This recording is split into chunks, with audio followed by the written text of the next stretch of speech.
നാളെ നിങ്ങൾക്ക് എന്ത് സംഭവിക്കുമെന്ന് നിങ്ങൾക്കറിയാമോ? നമ്മിൽ ആരും അറിയില്ല. പക്ഷേ നമ്മളെല്ലാം ജീവിക്കുന്നത് നമുക്കെല്ലാം ഉറപ്പായിട്ടാണ് കിട്ടിയതെന്ന് കരുതിയാണ്.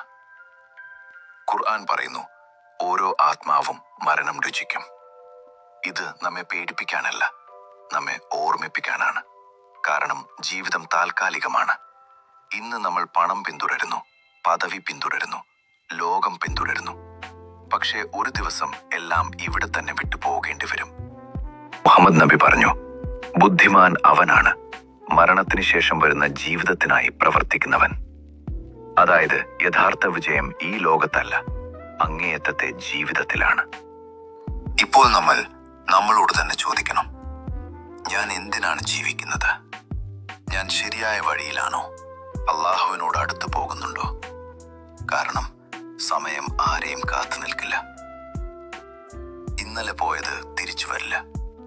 നാളെ എന്നത് ഉറപ്പുമില്ല. അതുകൊണ്ട് ഇന്നു തന്നെ നമ്മൾ മാറ്റം തുടങ്ങണം. നല്ല കാര്യങ്ങൾ ചെയ്യണം, അള്ളാഹുവിനെ ഓർക്കണം, നമ്മുടെ ജീവിതം ശരിയാക്കണം. അള്ളാഹു നമ്മെ എല്ലാവരെയും ശരിയായ വഴിയിൽ നയിക്കട്ടെ. നമ്മുടെ അവസാന ശ്വാസം ഈമാനോടെ ആക്കട്ടെ. ആമീൻ.